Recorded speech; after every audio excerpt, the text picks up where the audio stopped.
Adelante. Gracias. Bueno, vamos a dar inicio a estas dos sesiones que vamos a dedicar a un tema que es realmente muy interesante, pues es una faceta poco conocida del Tribunal Electoral del Poder Judicial de la Federación, y es esa faceta que desempeña como un tribunal protector de los derechos humanos. Entonces, cuando hablamos de justicia electoral inclusiva, nos vamos a referir precisamente a ese papel que ha venido desempeñando como protector de derechos humanos, y principalmente vamos a ver que ha podido desempeñar ese papel de Tribunal Protector de los Derechos Humanos a partir del reconocimiento que se le ha dado como Tribunal Constitucional en la materia electoral, ¿no? Sabemos que en México el Tribunal Constitucional es la Suprema Corte de Justicia de la Nación, hace las veces de un Tribunal Constitucional porque es la única que puede declarar la inconstitucionalidad de una norma con efectos generales. No es la única que puede expulsar una norma de un ordenamiento jurídico, y eso es lo que caracteriza la función de los tribunales constitucionales europeos, porque el Tribunal Constitucional es el modelo europeo. Entonces, la Suprema Corte es el Tribunal Constitucional en México en todas las materias, incluyendo la electoral. La acción de inconstitucionalidad procede frente a leyes electorales, pero luego encontramos que hay otras formas de llevar a cabo ese papel de Tribunal Constitucional que se puede hacer, por ejemplo, a través del juicio de amparo, y a través en la materia electoral de las funciones que se le reconocen al Tribunal Electoral, principalmente desde el año 2007. Vamos a ver que en México, a diferencia de lo que pasa en otros sistemas, existía prácticamente una versión, ¿no? Era como un pecado mortal, capital, ¿no? El decir que lo electoral podía llegar a la vía judicial.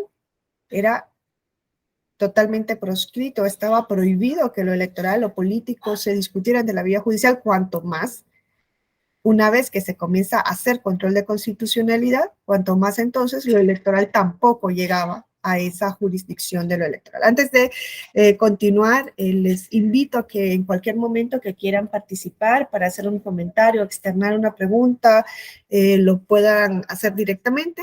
Abren el micrófono, lo hacen o escriben en el chat. Bueno, entonces les digo que todo esto que vamos a ver ahora, hoy y mañana, está íntimamente ligado con esa función que realiza el Tribunal Electoral del Poder Judicial de la Federación a través de todas sus salas como Tribunal Constitucional en la materia. La Suprema Corte es el Tribunal Constitucional en México, pero en lo electoral vamos a ver que la Constitución también le reconoce parte de esta función al Tribunal Electoral, en tal sentido que lo que decide el Tribunal Electoral en materia de control de constitucionalidad o de convencionalidad, en materia de defensa de los derechos, no puede ser revisado en la vía interna por ningún otro órgano. Ni siquiera la Suprema Corte puede entrar a revisar lo que va a realizar el Tribunal Electoral. Solamente podría haber una revisión por un órgano internacional, como por la Corte Interamericana, pero es el momento, pues, no ha sucedido nada así. Les decía que en México durante siglos, durante más de un siglo, durante siglo y medio podríamos especificarlo, lo electoral no podía ir a la vía de lo jurisdiccional, estaba completamente prohibido. La única excepción parece que fue este amparo, ¿no? Este amparo Morelos, que procedió sobre un tema que se consideró en algún momento electoral y que dio lugar a la tesis que se denominó incompetencia de origen. Este amparo es de 1874.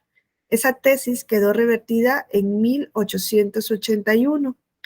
Desde 1881 hasta 1996, en México no existió ninguna manera, no existió una vía para que una controversia política electoral fuese al ámbito de lo judicial.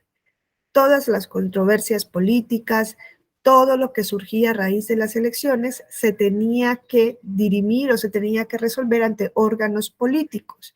Y si hablamos de elecciones de presidente, de diputados, de senadores, pues quienes resolvían todo lo relacionado con las mismas eran los colegios electorales de las propias cámaras electas.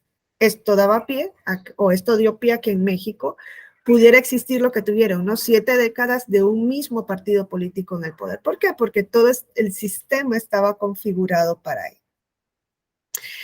El Amparo Morelos de 1874, como sabemos, el amparo es un mecanismo de defensa de derechos, pero es un mecanismo también, es un instrumento de defensa de la supremacía normativa de la Constitución, porque los derechos que se protegen a través del amparo están en la Constitución.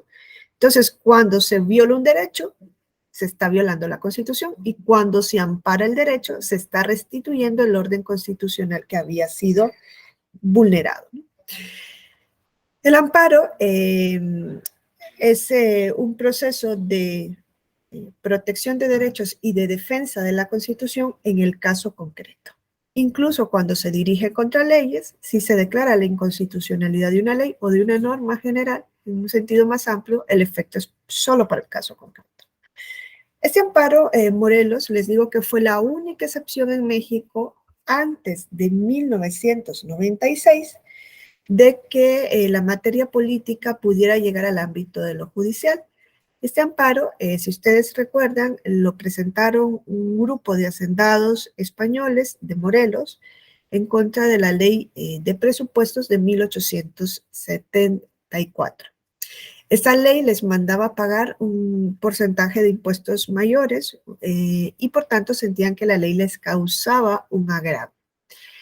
Ellos fueron ante la Suprema Corte. En ese momento se podía ir directamente en amparo ante la Suprema Corte, y sabemos que ir a la Suprema Corte en amparo es algo excepcional, pero en ese momento no existían ni siquiera tribunales colegiados de circuito en México, y eran jueces de distrito, Suprema Corte. Ellos van a la Suprema Corte y le dicen: la ley que se nos quiere aplicar, que es una ley presupuestaria, es una ley nula, no nos puede surtir efecto porque la autoridad que la emitió es una autoridad incompetente. El artículo 16 de la Constitución de 1857 establecía que nadie podía ser molestado en su persona, familia, domicilio, bienes, en virtud de mandamiento, si no era en virtud de mandamiento escrito dado por autoridad competente. Y el argumento es: no nos pueden molestar en nuestros bienes ni en nuestras posesiones, no nos pueden mandar a pagar más impuestos porque la autoridad que dictó esta ley de presupuesto es incompetente. Y es incompetente, le dijeron a la Suprema Corte en este amparo, porque es ilegítima de origen. Esa autoridad no tiene legitimidad. ¿Por qué? Porque el Parlamento local que dictó la ley necesitaba un quórum de 6 diputados para poder emitirla, y uno de esos diputados, solo concurrieron 6, el mínimo para el quórum, y uno de estos 6 diputados le dijeron: no renunció a un cargo político anterior antes de juramentar el cargo de diputado local, y por tanto llega a ser diputado local violando el procedimiento establecido, y eso está relacionado con elecciones. Si bien es cierto, fue electo, la ley decía que para poder acceder al cargo de diputado local tenía que renunciar al cargo político anterior, y no lo hizo. Viola la norma. Y luego dice: y el Ejecutivo, en este caso el gobernador, ¿no?, que promulgó y publicó la ley, que sancionó, promulgó y publicó la ley, se religió en contra de lo establecido en la Constitución local, y por tanto es un gobernador ilegítimo. Es por eso que hablaban de autoridades ilegítimas. La Constitución decía autoridad competente. La competencia es que uno tenga, ¿no?, la facultad de conocer determinado asunto. Ellos no estaban discutiendo tanto la facultad o la competencia, sino la forma en la que habían llegado al poder. Por eso le dijeron: donde la Constitución dice autoridad competente, Corte Suprema, tú tienes que leer autoridad legítima como sinónimo de competente, ¿no?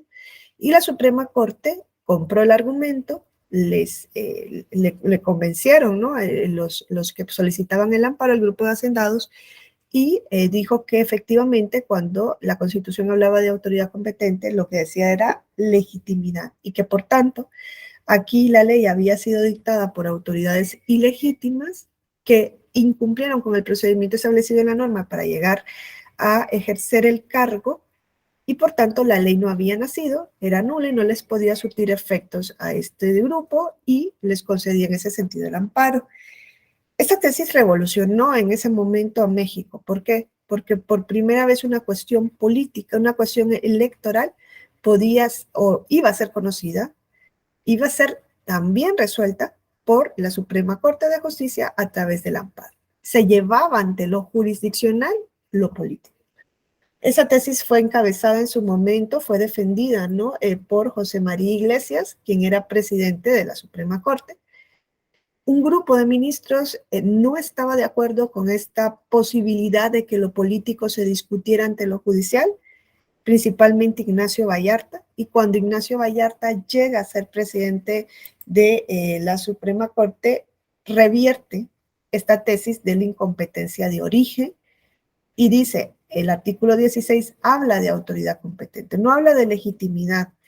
Si nosotros hablamos de legitimidad, si entramos a conocer la forma en la que una autoridad ha sido electa, es decir, vamos a desnaturalizar no solo la función de la Suprema Corte, sino la función del amparo. Eso por un lado. Y luego, o sea, llevar lo político a lo judicial desnaturaliza la actuación, desnaturaliza la institución del amparo y luego decía, y además es que lo político no se refiere a derechos humanos. En ese momento primaba la tesis de que los derechos políticos no eran derechos humanos, porque se entendía que los derechos humanos tenían una titularidad universal, entre comillas, y los derechos políticos eran de titularidad restringida, solo lo tenía la ciudadanía. Sigue siendo igual hasta el día de hoy, no obstante, hoy sabemos que los derechos políticos sí son derechos humanos, ¿no? Derivan del mismo fundamento que es la dignidad de la persona, solo que son de titularidad restringida, los únicos derechos de titularidad restringida. Entonces, Ignacio Vallarta revierte la tesis de la incompetencia de origen en un amparo, en el amparo donde de 1881, y a partir de ese momento se comienza a implantar en México, ¿no? Y ya por tesis que el amparo es improcedente cuando se refiere a, en este momento, garantías, a derechos políticos, porque se entendía que no eran garantías individuales. Hoy día sabemos que sí lo son, y que ya no existe el término de garantías individuales, sino que se habla de derechos. No obstante, desde ese momento, ¿no? Hasta el día de hoy, sabemos que el amparo es improcedente en todo lo que tiene que ver con la materia electoral. Y viene de todo este contexto, ¿no? Por eso es que no hay amparo frente a actos electorales. Y hasta 1996, desde 1881, no había una manera, ¿no? De que una cuestión electoral pudiese ser conocida por un órgano jurisdiccional en cuanto al análisis de si esa cuestión es o no conforme a la Constitución. Porque ustedes me podrán decir, claro, pero en el 90 ya existía un TRIFE, que era un Tribunal Federal Electoral, y se llevaban cuestiones electorales ante el TRIFE. Claro, también ahí hay que ver que las decisiones del TRIFE no eran obligatorias para los colegios electorales en cuanto a la elección de las cámaras, sino hasta 1993. Y en cuanto a la elección del presidente, hasta las reformas de 1996 y comienza, ¿no? A validar la elección presidencial, a calificarla, a revisarla, hasta la elección de Fox del 2000. Entonces, vemos cómo sí en México ha sido un problema, ¿no? El hacer un control de lo político, más aún cuando se habla de un control de constitucionalidad. No es lo mismo controlar la legalidad que controlar la constitucionalidad en una materia. O sea, el control de constitucionalidad, vamos a ver que es un control amplísimo, ¿no? Es el control a partir del cual realmente se pueden cambiar la forma en la que hacemos las cosas. Yo les digo que hasta 1996 existió la posibilidad de realizar ese control, principalmente de lo político, ante un órgano judicial, en cuanto a un control constitucional, porque si ustedes se acuerdan, fue el momento en el que se extiende la acción de inconstitucionalidad frente a leyes electorales. Ya en México había amparo. A través del amparo se puede controlar la constitucionalidad de leyes si le causan un agravio a un individuo que pide el amparo. Es para el caso concreto. La ley sigue existiendo para otros casos. solamente se le expulsaría si fuera un amparo indirecto de la esfera jurídica del individuo en caso de declararle inconstitucional, pero el amparo no procede frente a leyes electorales, ¿no? Ya vemos contra resoluciones, contra declaraciones de autoridades competentes en materia electoral. Podríamos incluir, ¿no?, leyes electorales. Es más, hay un inciso que dice, frente a las decisiones del Tribunal Electoral, no procede el juicio de amparo. En 1994 se introduce en México la acción de inconstitucionalidad, que es lo que en Europa se llama recurso de inconstitucionalidad, y se termina de convertir a la Suprema Corte en un tribunal constitucional en México. O sea, se introduce en México un modelo que es el modelo de justicia constitucional europeo. México no había seguido ese modelo, sino que había seguido más bien el modelo de los Estados Unidos a través del control en el caso concreto. Se introduce en el 94 la acción de inconstitucionalidad y se dice no procede frente a leyes electorales.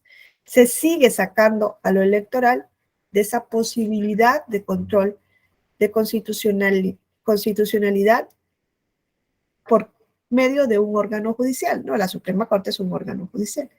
En el 96 viene la gran reforma en la que, además de que el Tribunal Electoral pasa a formar parte del Poder Judicial de la Federación, además de eso se extiende la acción de inconstitucionalidad frente a leyes electorales y es cuando se habilita a los partidos políticos o se les legitima para interponer acción de inconstitucionalidad frente a leyes, ¿no?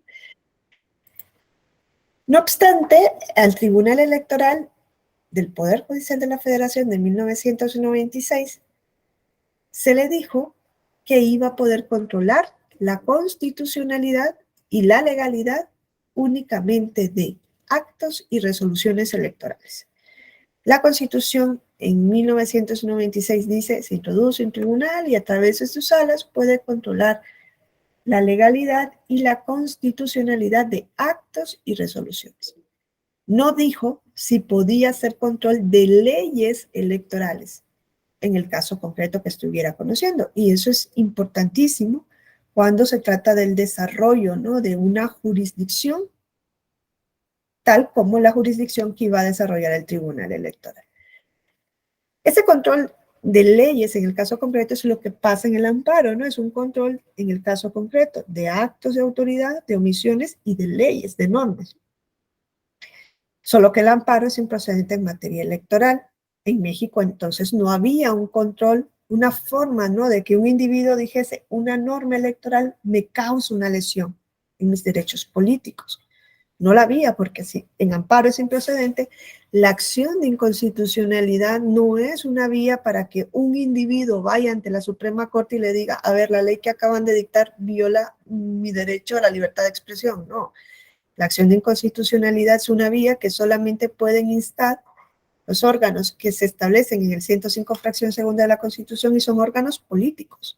No está el individuo, el particular, el ciudadano, la ciudadana, no está legitimada para ir ante la Suprema Corte a instar una acción de inconstitucionalidad. Además que ahí el control que se realiza no es un control concreto, es un control abstracto. Cuando se impugna por inconstitucional una norma a través de acción de inconstitucionalidad, no le vamos a decir a la Suprema Corte, los órganos legitimados no le dicen, es que esa ley es inconstitucional porque le viola el derecho a Pablo Martínez. No, o sea, damos unos alegatos generales, ¿no? Pero no importa si esa norma le causa un agravio directo a X o a Y. Eso no es un argumento para que la Suprema Corte conozca de esa acción.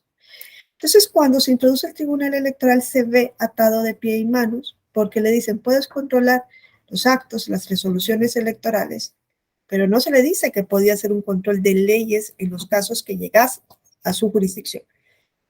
No obstante, el Tribunal Electoral, aún a pesar de que la Constitución no lo habilitaba expresamente, comenzó a inaplicar leyes electorales cuando, después del examen que realizaba en el caso concreto, encontraba que estas eran inconstitucionales y que precisamente a partir de la aplicación de esa ley se había dictado un acto o resolución inconstitucional.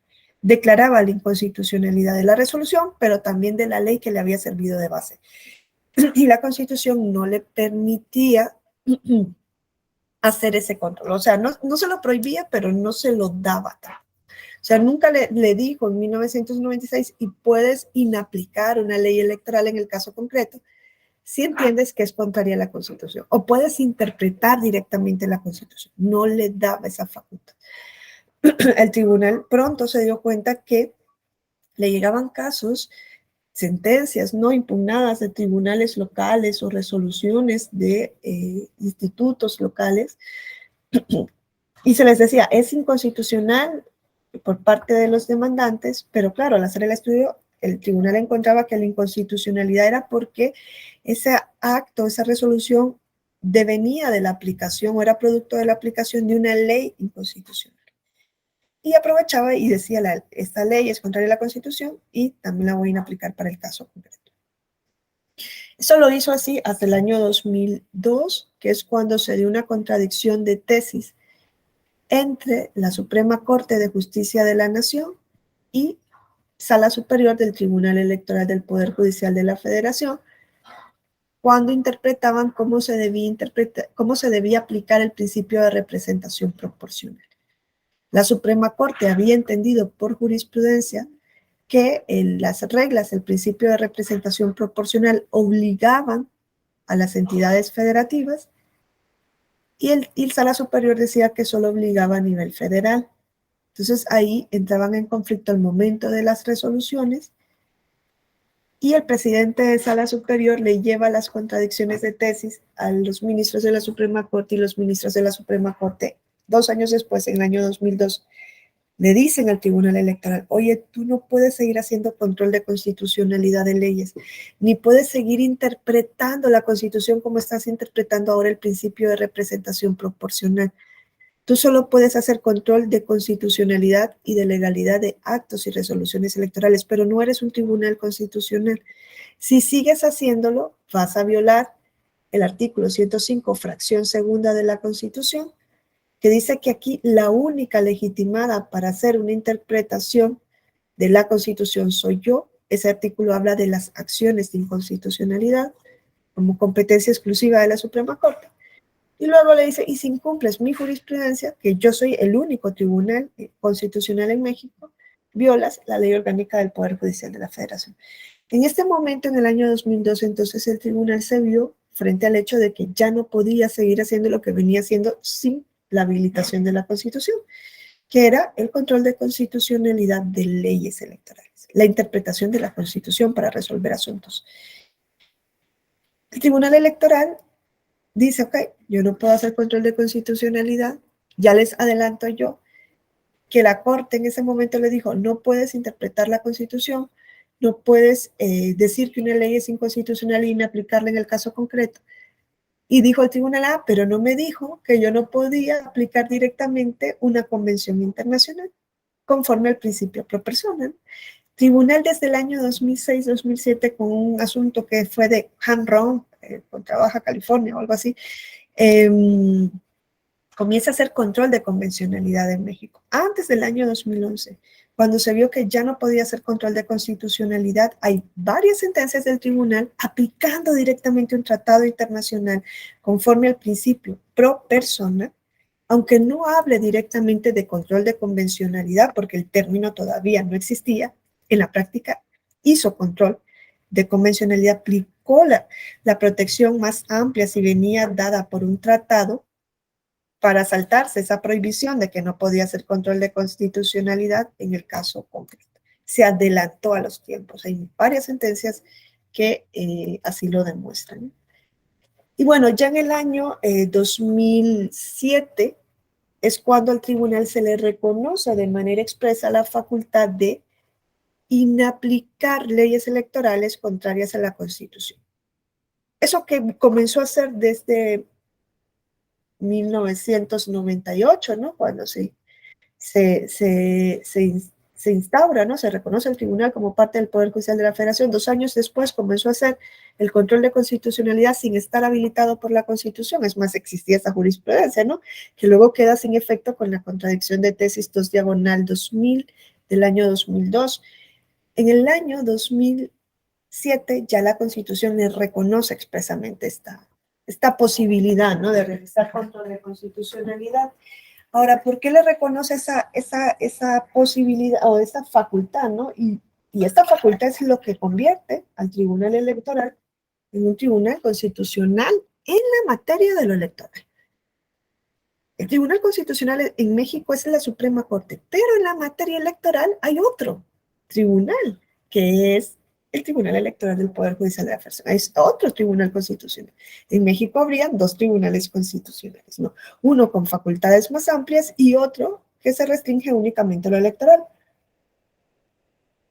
Este asunto no fue un asunto gratuito, esta reforma, ¿no? Esta reforma tuvo su raíz en el caso Castañeda Guzmán contra México. Castañeda Guzmán puso en evidencia, como está poniendo en evidencia ahora el caso de prisión preventiva oficiosa ante la Corte Interamericana, la laguna judicial en la que se encontraban los justiciables en cuanto a su protección de derechos político-electorales en México. En México existía una total desprotección de los derechos político-electorales de las personas, ¿no?, de los ciudadanos, porque quien tiene derecho político-electoral es ciudadano o ciudadana, no lo tiene una persona extranjera. México no tenía la persona una vía para que se le protegieran, una vía jurisdiccional, ¿no?, judicial, para que se le protegieran sus derechos político-electorales.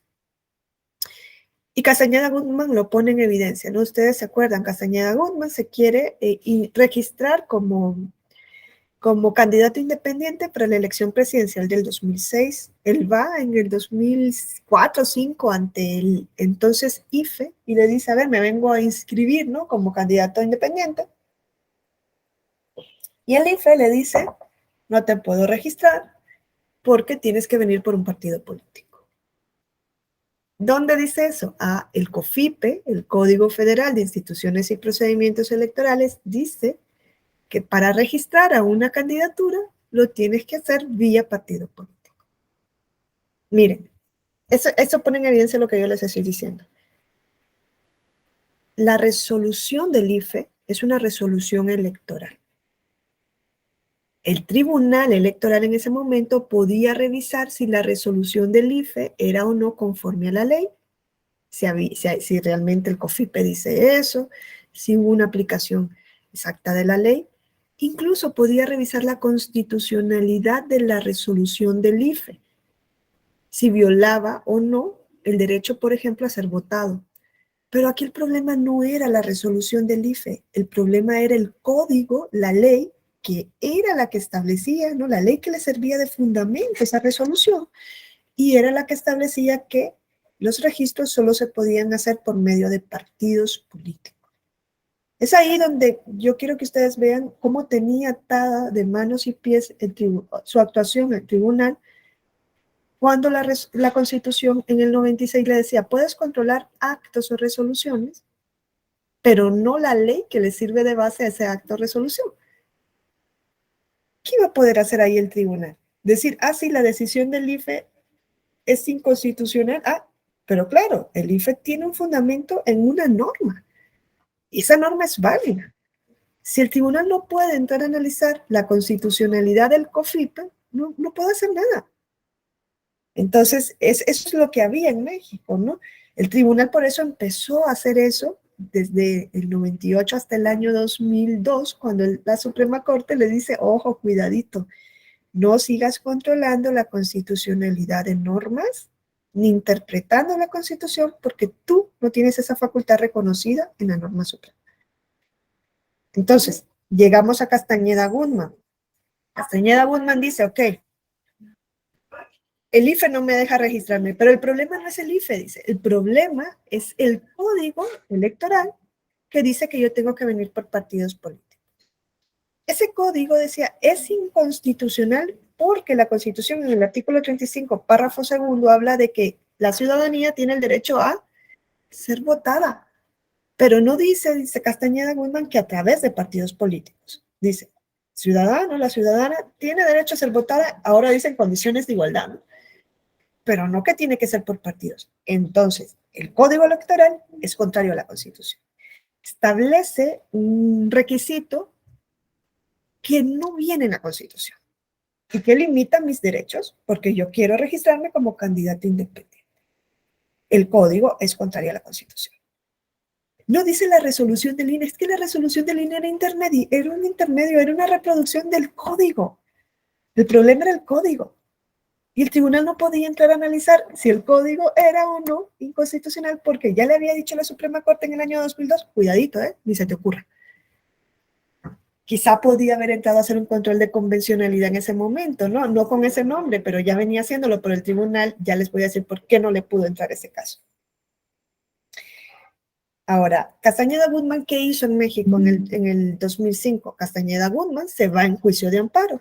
Como es un acto, es una decisión del IFE o INE, era amparo indirecto, ¿no? No era amparo contra una sentencia definitiva, era amparo contra un acto de autoridad, amparo indirecto. Se va ante un juez de distrito y el juez de distrito le responde lo que nosotros ya hoy es el artículo 61, en ese momento era el 73 de la ley de amparo, y le dice, el amparo es improcedente contra resoluciones en materia electoral.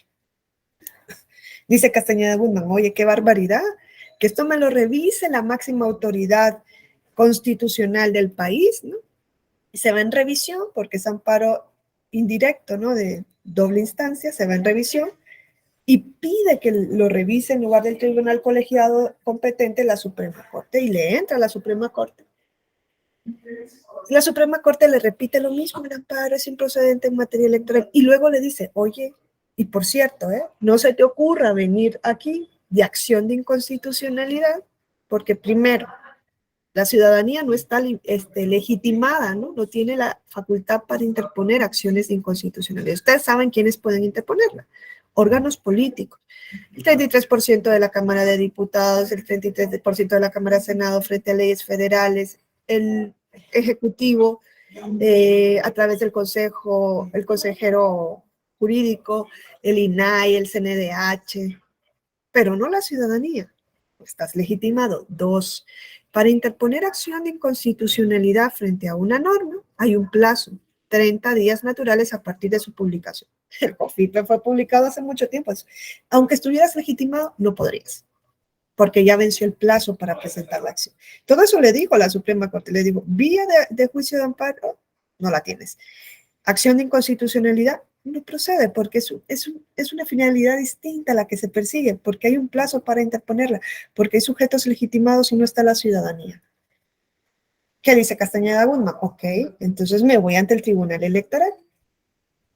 Hoy podríamos pensar, hombre, se puede ir de JDC, ¿no? El Juicio para la Protección de los Derechos Políticos Electorales. Pero es que en el año 2005, además de que el tribunal no hubiese podido revisar la constitucionalidad del COFIPE, en el año 2005 el JDC era un JDC que solo podían instar los partidos políticos.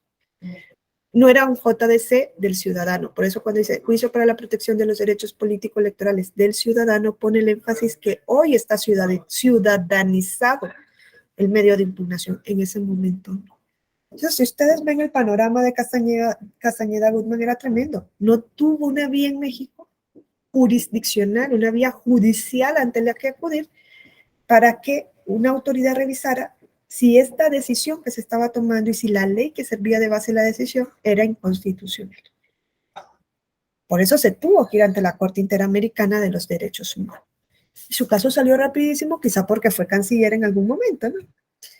Porque ya saben cuánto tarda un caso ante la Corte Interamericana, ¿no? La sentencia aquí tardó, que fue en 2005, en 2008 la sentencia, 3 años.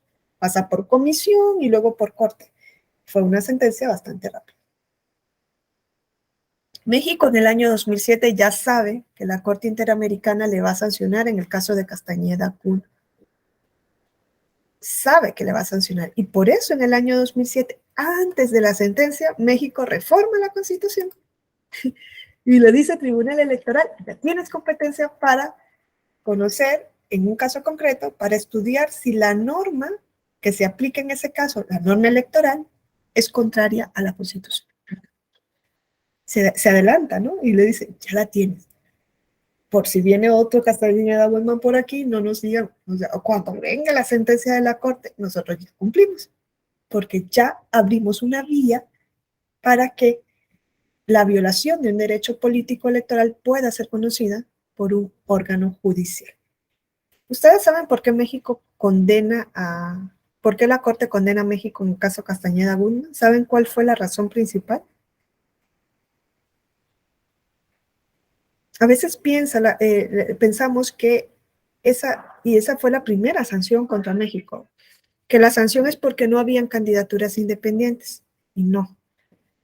En la sentencia, la Corte le dice a México, oye, eres libre. Si quieres tener tu sistema político, electoral, solo de partidos políticos, o si lo quieres abrir a candidaturas independientes. Eso depende de la historia, de la situación política, de la situación social de cada estado. Es más, dice la Corte, es entendible que en México solo existan partidos políticos. ¿Por qué? Porque vienen de un sistema en el cual había un partido político único y ahora quieren abrir, ¿no? Potenciar, fortalecer a varios partidos políticos. Quieren crear un sistema de partidos que no existía antes. Ahora, lo que sí le dice la Corte es, lo que no es posible es que este ciudadano no haya encontrado una vía para que un órgano judicial pudiese conocer si efectivamente se le había violado el derecho constitucional a ser votado. No tuvo vía. Y la Corte comienza a analizar que el amparo es improcedente en materia electoral en México y dice, yo no puedo hacer nada ahí. Hombre, es que en otros países el amparo no procede frente a leyes. Y en Nicaragua el amparo no procede frente a otros actos que no sean administrativos. Es un amparo administrativo, como el amparo original de Austria. Y en España el amparo no procede frente a leyes. Y en Costa Rica el amparo no procede frente a sentencias judiciales. Cada uno regula el amparo como puede, como su sistema se lo permite. Ahora le dice, tienes que crear otro mecanismo. Y es por eso que yo les digo que México fue rapidísimo y dijo, ok, antes de que yo ya sé que me van a condenar, voy a decir, Tribunal Electoral, tú puedes hacer control de constitucionalidad de las leyes, interpretar la Constitución también, por tanto, en el caso concreto que te lleve. Abrió la vía ante el tribunal para que fuese ahí donde la gente pueda acudir en aquellos supuestos en los que considera que se les están violando un derecho político. Y hablamos del derecho de votar, del derecho de ser votados, de asociación, de afiliación, de petición, de presentar iniciativas legislativas, de participar en consultas, en revocatorias de mandatos, todo lo que tiene que ver con derechos políticos. Es la vía que se abre y es la única sentencia de la Corte Interamericana en la que México ha dado un cumplimiento íntegro. En el resto de sentencias el cumplimiento ha sido parcial. Esa sentencia incluso está la revisión que hace la Corte Interamericana y dice México cumplió de manera íntegra, es más, cumplió antes de que la sentencia fuese emitida. Entonces, es en este momento en donde las cosas cambian en México, ¿no? En lo electoral. ¿Por qué? Porque por primera vez va a haber, y eso es algo extraordinario, no sé, no creo que pase en más países en el mundo. Hay un tribunal electoral que realiza funciones constitucionales. En el caso concreto que está conociendo, el artículo 99 es el párrafo sexto, no el quinto, el artículo 99, párrafo sexto, en esto es enfático. Dice, si el tribunal realiza el control de constitucionalidad, el efecto es para el caso concreto. Es decir, que si el tribunal en un proceso que está conociendo entiende que efectivamente la ley que se aplica al caso es contraria a la Constitución, el efecto, como en el juicio de amparo, ¿no? El efecto tiene que ser para ese caso. Ustedes saben que cuando en el juicio de amparo se declara que la norma, ¿no? Que le causa un agravio a que impide el amparo, efectivamente es inconstitucional, la norma solamente es, si es amparo indirecto, se desaparece de la esfera jurídica del justiciable, ¿no? Que fue amparado. Pero sigue en el ordenamiento jurídico. ¿No? Eso es lo que pasa en el amparo, ¿no? Se expulsa con una sola sentencia de amparo una norma contraria a la Constitución. Si una ley es contraria a la Constitución, un artículo de la ley es contrario a la Constitución y un órgano de amparo lo declara así en sentencia, ¿ese artículo de la ley sigue existiendo en el ordenamiento jurídico? Sigue existiendo, ¿no? Es que si a mí me dieron el amparo frente al Código Civil de Oaxaca, que prohibía, no sé, la identidad de género. Y yo quería cambiarme mi género y mi sexo y mi nombre en mis documentos de identidad. Ah, pero el Código Civil dice que eso no lo puedo hacer. Por ejemplo, pensemos. Y yo voy y le pido a un juez de amparo, o sea, a un juez de distrito. Oye, pues mira, esto es totalmente violatorio de la dignidad, del libre desarrollo de la personalidad y tal. El juez me compra el argumento, dice, te concedo el amparo, tienes derecho a tu identidad de género. A mí. Pero si va María y María dice, es que a Wendy se lo dieron. ¿Tú quieres que te demos la protección? Presenta un amparo. ¿No es lo que pasa en amparo? La norma sigue existiendo en el ordenamiento jurídico, salvo que hoy se diera el proceso de declaratoria general de inconstitucionalidad, que es un proceso aparte, que si no me equivoco en México solamente ha operado 2 veces, ¿no? Contra la ley de telecomunicaciones y en el uso lúdico de la marihuana. El efecto es para el caso concreto. Es lo mismo que en principio debería hacer el tribunal cuando hace control de constitucionalidad. Pero nosotros vamos a ver que en materia de justicia inclusiva, el tribunal no lo ha hecho así. No lo dicen las sentencias, pero el tribunal, el efecto que le da a sus sentencias es para todos los casos. Y es el efecto útil, si podríamos decirlo así, porque lo inútil es lo que hacemos en amparo hasta el día de hoy, de que vengan los 100 millones de mexicanos a ampararse para que cambiemos las cosas.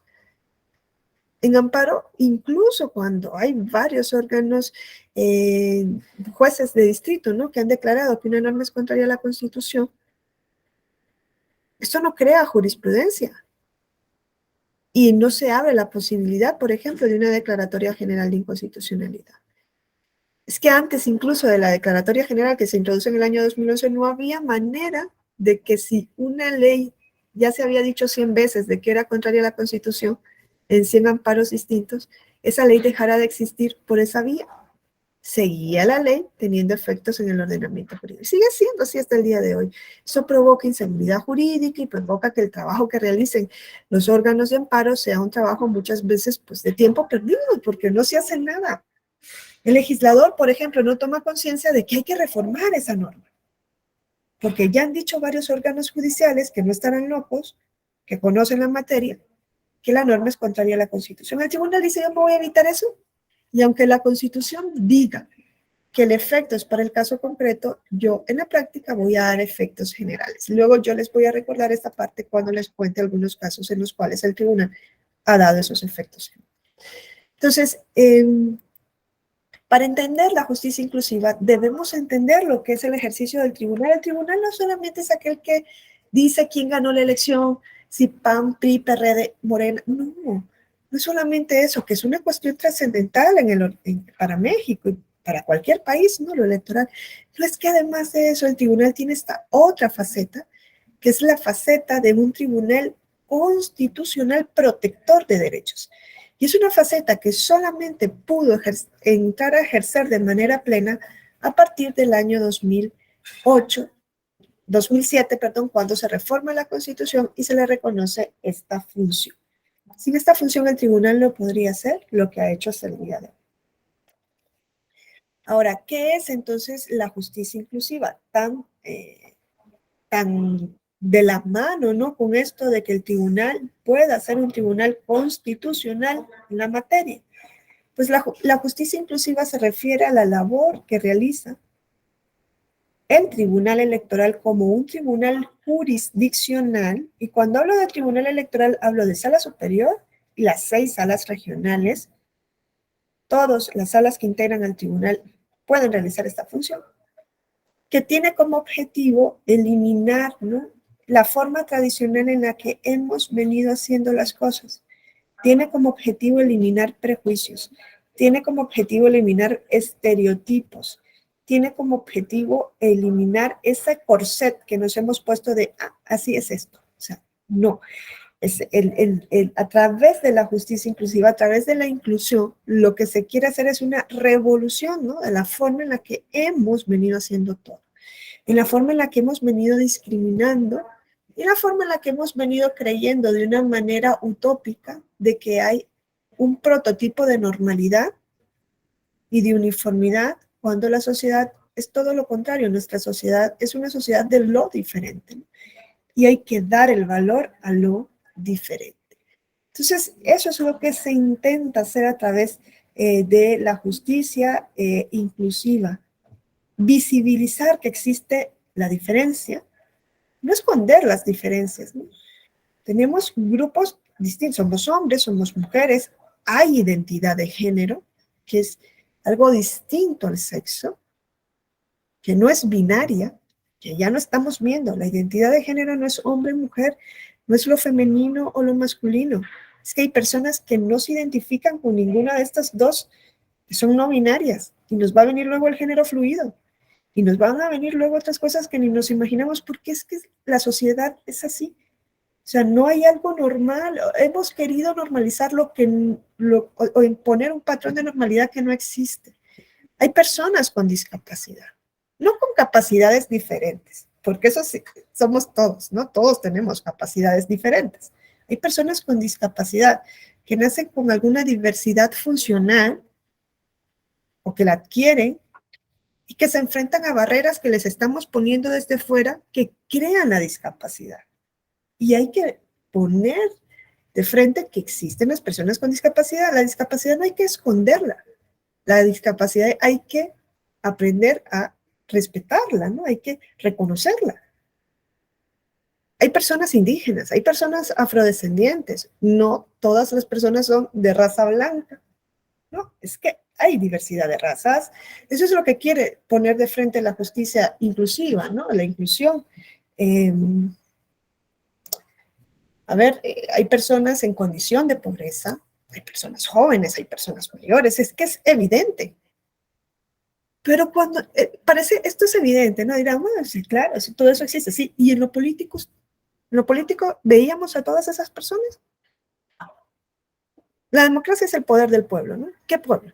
Del hombre, blanco, heterosexual, cristiano, con propiedad. Ese es el pueblo. O ese había sido el pueblo durante mucho tiempo. El pueblo es variado, ¿no? El pueblo es diverso. Y todo ese pueblo debe tener un lugar en los espacios de toma de decisiones políticas. Y no han tenido ese lugar. Entonces, eso es lo que viene trabajando la justicia electoral inclusiva, ¿no? Viene intentando hacer realidad o hacer eficaz a la democracia. Hacer eficaz a la democracia en la medida en la que el demos es pueblo, kratos poder, que el pueblo pasa a estar integrado por todas las personas sin exclusiones indebidas. El pueblo también es la persona que está en la prisión. Pero nadie quiere ver a la prisión. ¿Cómo vamos a ver a la prisión? Nadie quiere ver a la prisión. Esos no existen, eso ya no son ciudadanos. Entonces, el pueblo es integrado por personas en situación de calle. El pueblo está integrado por mujeres, por indígenas, por personas con discapacidad. Eso es lo que intenta hacer la justicia electoral inclusiva y no es una labor fácil porque tenemos esos paradigmas, esos estereotipos tan arraigados que aun y cuando se den cambios legislativos, que es lo que se deberían dar y no se hace, los cambios se han venido haciendo en México a nivel jurisdiccional, cuando el primero llamado a hacerlo sería el legislador. Pero el legislador parece que no le interesan esas cuestiones. Aun y cuando hubiesen esos cambios legislativos que no lo hay o cambios a través de sentencias, hay resistencias a hacer realidad esa inclusión. Y esas resistencias la ven, por ejemplo, en el caso de la inclusión de las mujeres en lo político. Ya hay 250 mujeres en la Cámara de Diputados, que se sigue llamando Cámara de Diputados cuando la mitad son mujeres.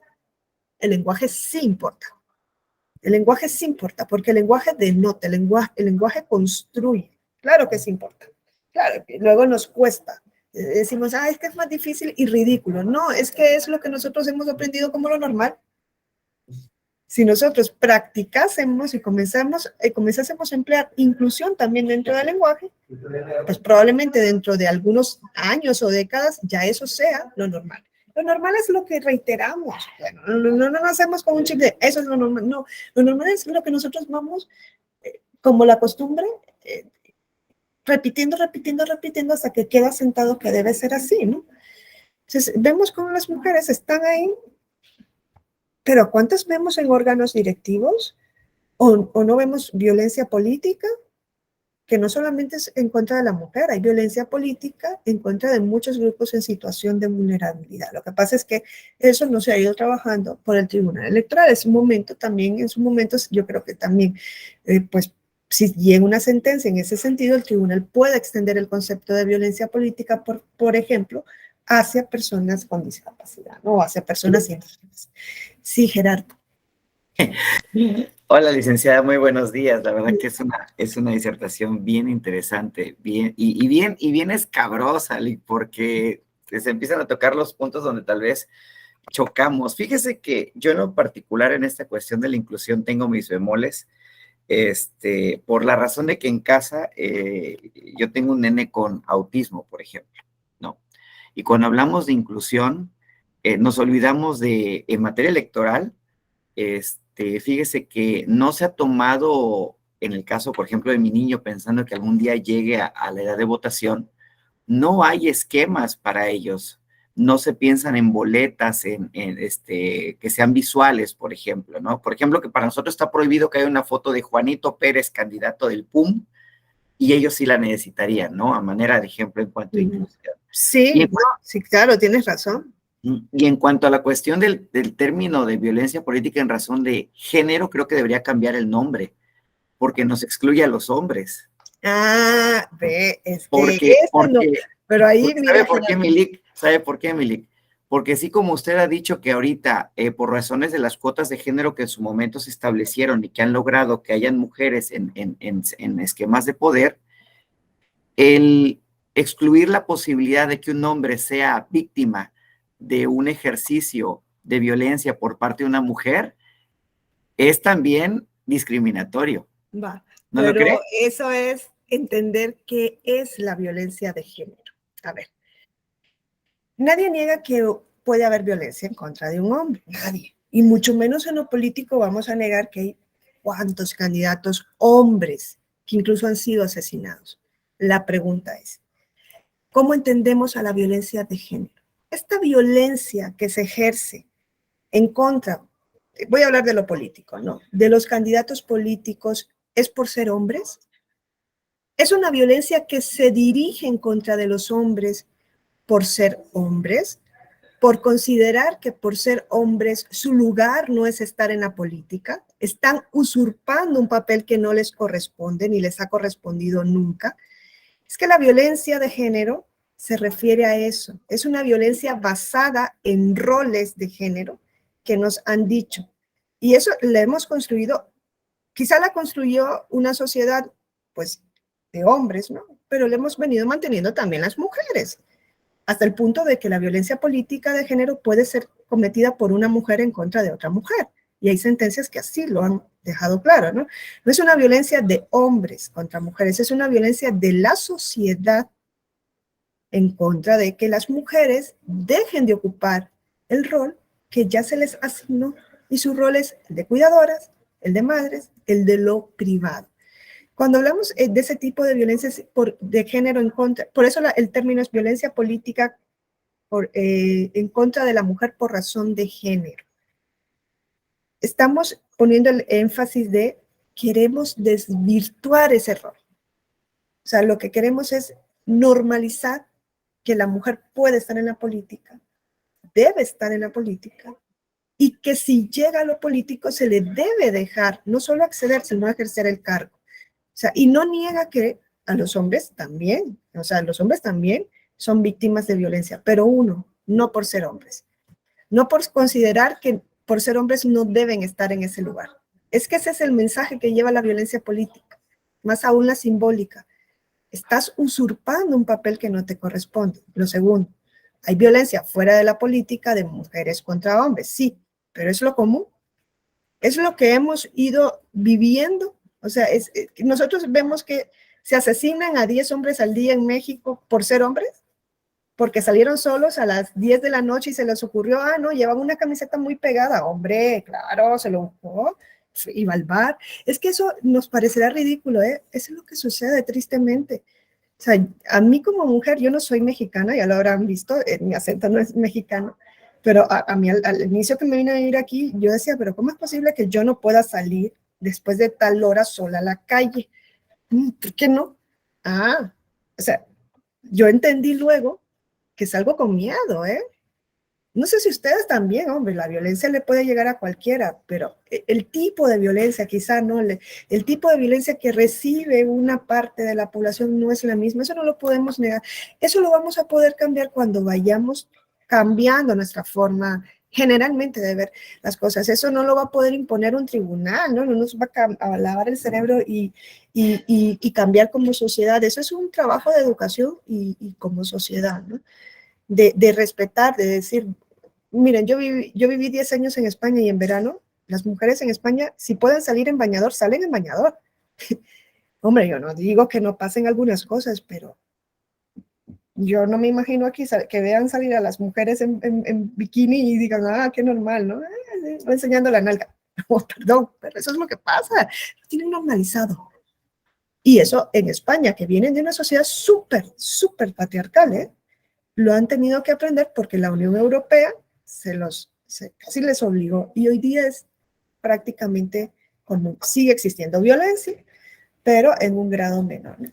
Yo creo que luego vamos a hablar un poco de violencia y en ese sentido yo siempre les digo, no es, ahorita te doy la palabra, Damián, no es como, no quiero que se sientan como aludidos los hombres o las personas del sexo masculino de este grupo. No es que digan, es el hombre el que comete violencia, no, es una violencia que hemos venido manteniendo culturalmente.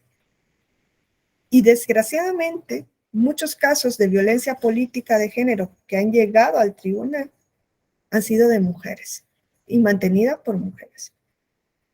O sea, las mujeres cuestionando, es que esta llegó, pero no porque es que es la amiga de tal.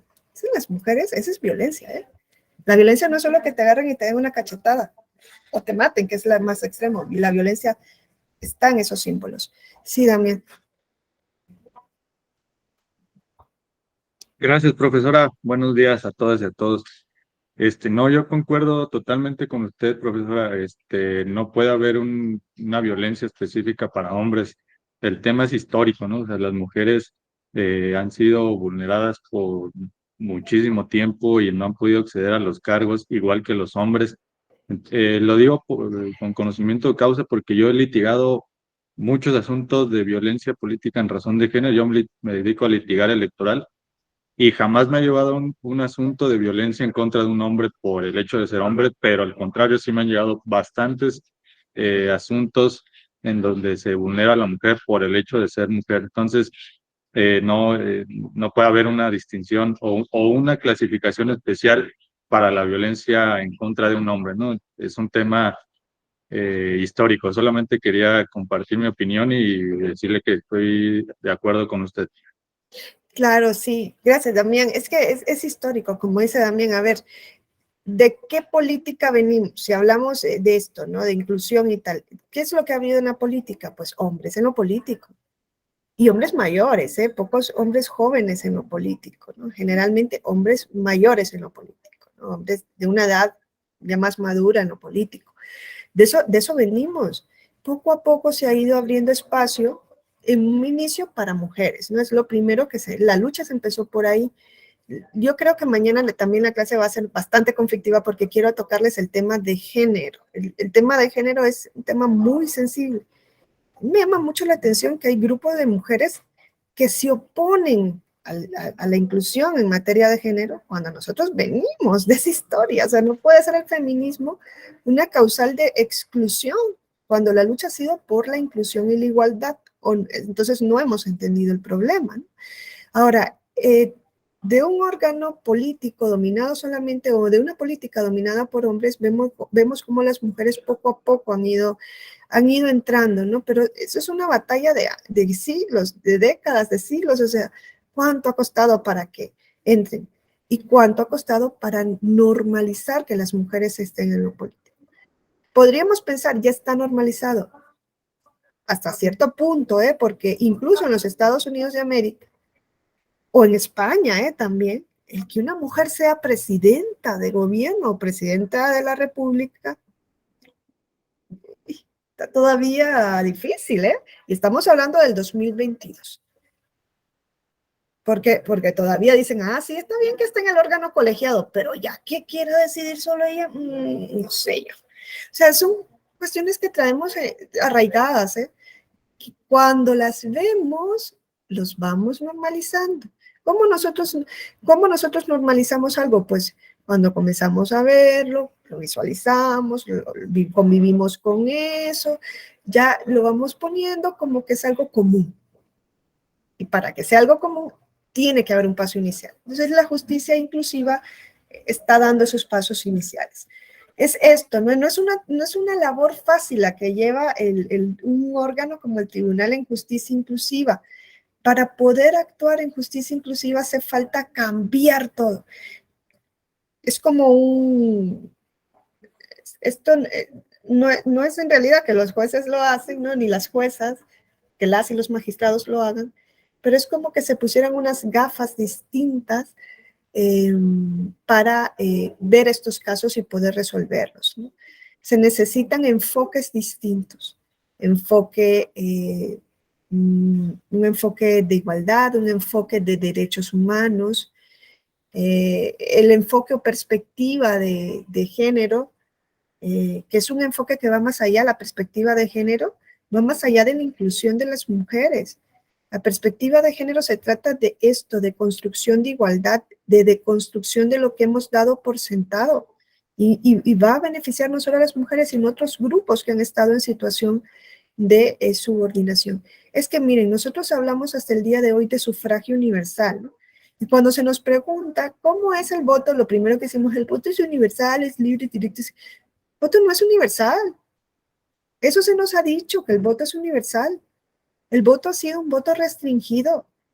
Cuando se comienza a hablar de voto o de participación política es en el Estado contemporáneo, después de las revoluciones del siglo XVIII, ¿no? De la Revolución Francesa y de la revolución que da lugar a los Estados Unidos de América, de la independencia de las 13 colonias. Es ahí cuando se empieza a hablar de participación política. ¿Por qué? Porque antes de ese momento estaba el Estado moderno en Europa con monarcas absolutos. Ahí quien elegía, nadie, no había participación política. ¿A quién ibas a elegir? El monarca, que era el representante de Dios en la tierra. Y aquellos pocos países que tenían parlamento, pues no era un parlamento de libre elección. Inglaterra es quizá la excepción. Entonces, cuando comenzamos a hablar de participación política es precisamente a finales del siglo XVIII, ¿no? 1791 en Francia, 1700, que fue la primera elección de los Estados Unidos, que gana Washington. A ver, en el 1796, 1792, en la década de los 80, del 1780 y algo, ¿no? La primera elección de Washington. O sea, es ahí cuando comenzamos a hablar de participación política. Y se ha venido construyendo hasta el día de hoy. Es ahí cuando hablamos de voto, porque es cuando se instaura la democracia representativa. ¿No? ¿Se acuerdan que decía Rousseau, la democracia tiene que ser directa, pero no se puede?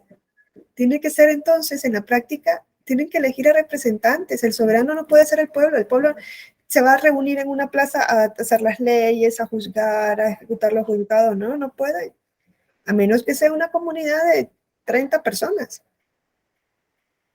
La democracia tiene que ser a través de representantes y es ahí donde surge la duda de cómo se eligen los representantes.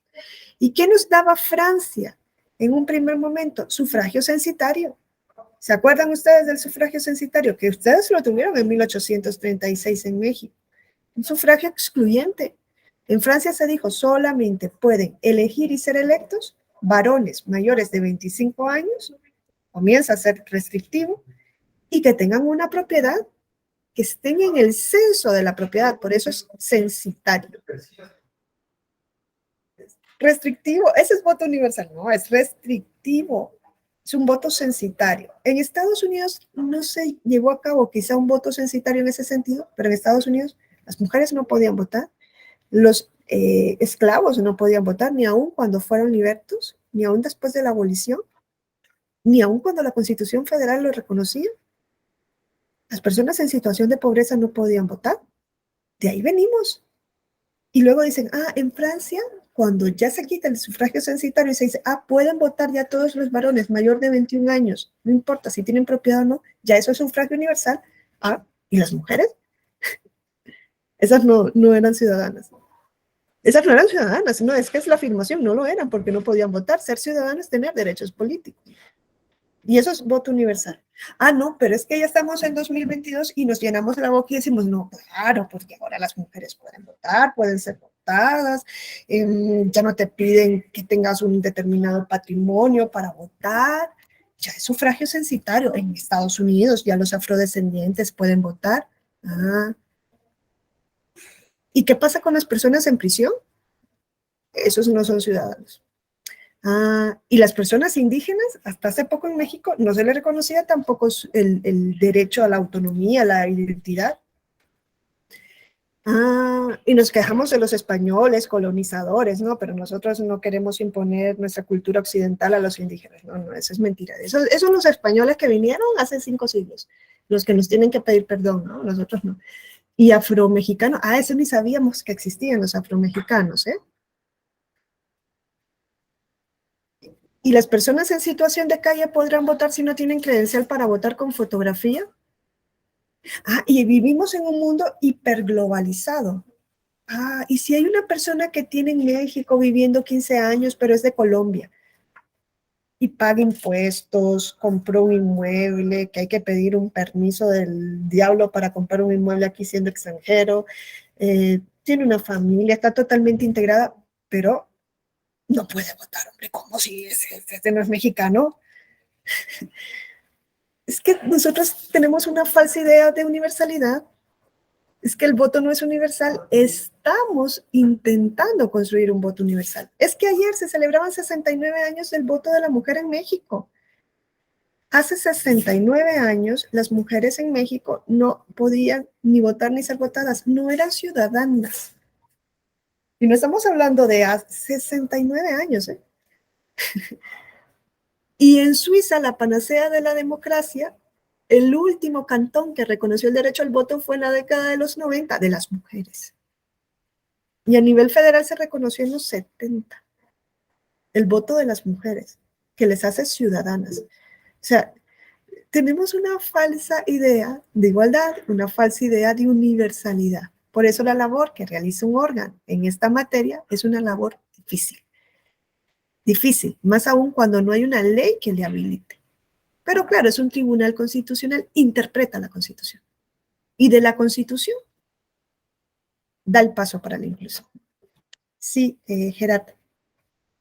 Lick, volviendo al comentario que le había hecho, fíjese que le escuché atentamente, pero me da la impresión que creo que nuestra normatividad se está volviendo una especie de compensación histórica. Es decir, es que en el pasado tus tatarabuelitos eran negritos de Nigeria y por tanto tú, espérate, tú ya eres mestizo. Entonces, ya vives en una comunidad mestiza, porque si no nos vamos a tener que hacer análisis de ADN todos para ver qué porcentaje soy y a ver a qué grupo, digamos, históricamente vulnerable, como dice la diapo, pertenezco para adherirme a eso. Creo yo que está bien la cuestión de ver a las personas que están en situaciones de vulnerabilidad. Lo que no considero que sea correcto es estratificar tanto. Yo pertenezco al grupo A, yo pertenezco al grupo B, yo pertenezco al grupo C, porque dividir es perder fuerza. Ese es mi particular punto de vista. Y en cuanto a la violencia de género,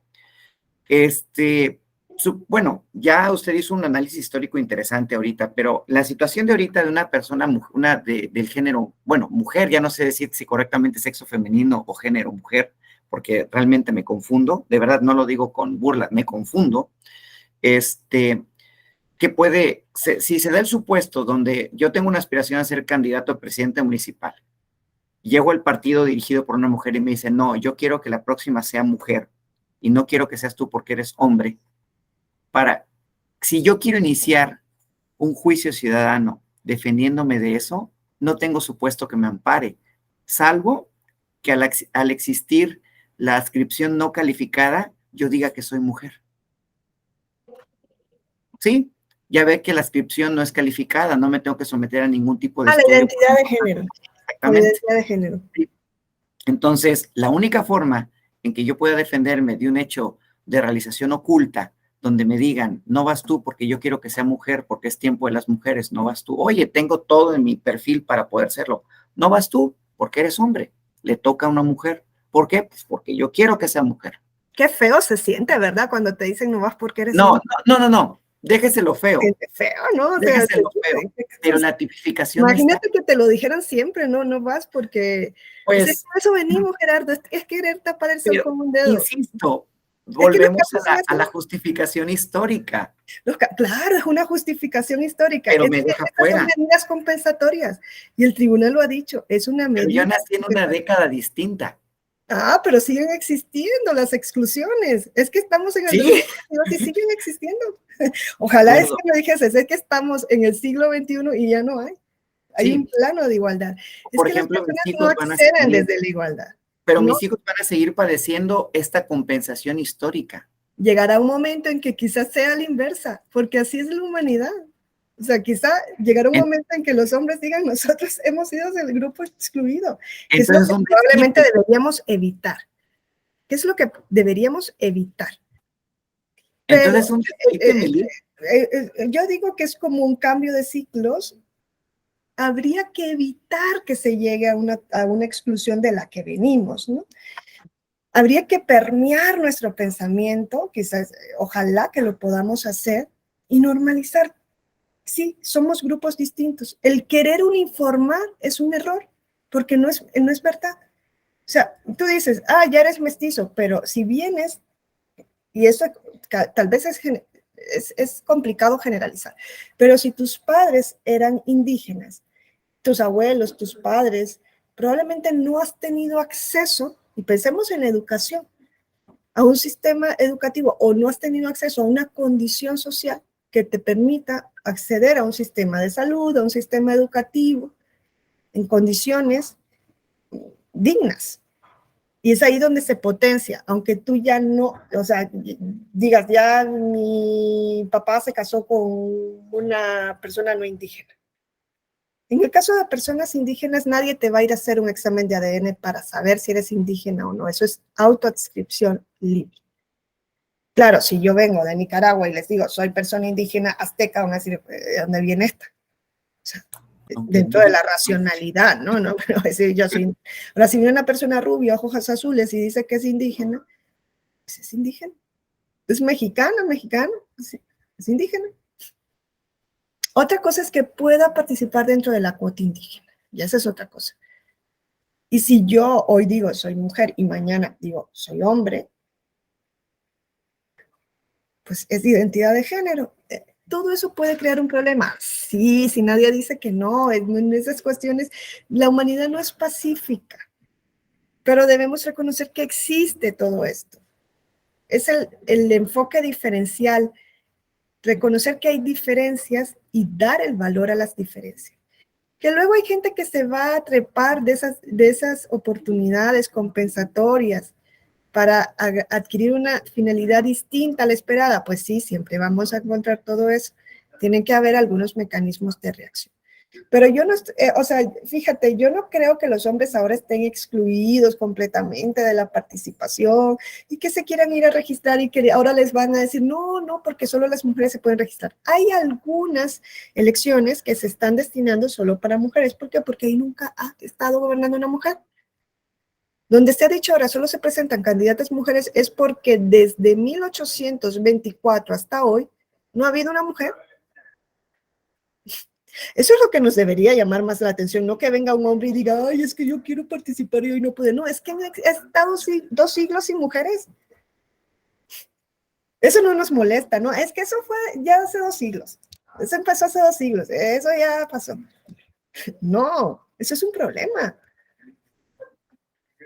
Y ahora se habla de alternancia. Si hay una mujer, pues puede luego haber un hombre, luego una mujer. Eso es lo que se quiere, ¿no? Es para normalizar hasta el punto de que lleguemos a que ya no haya que tomar una medida así, porque vamos a normalizar y las mujeres van a poder llegar a la política tranquilamente. Mírenlo ustedes. A ver, díganme si no es necesario. Cuando existía el apartheid en Estados Unidos, ¿podía la población afrodescendiente subirse a un autobús normalmente, donde iban personas blancas? ¿Podían las personas acceder a la educación como acceden hoy día? No. Se tuvieron que tomar medidas para ir mezclando a la gente. Y hoy día, pues yo no hay, o sea, sí existe todavía la violencia por esa razón y la discriminación, pero hoy día pueden convivir. Hoy día no existe una norma que diga, no, tú no puedes entrar aquí porque es un sitio de blancos. Imagínate que me venga un estadounidense a decirme, es que como le están dando un trato, porque las acciones afirmativas son así, preferencial, porque es afrodescendiente, porque hubo discriminación antes, me parece ridículo, ¿no? Es que siguen existiendo secuelas.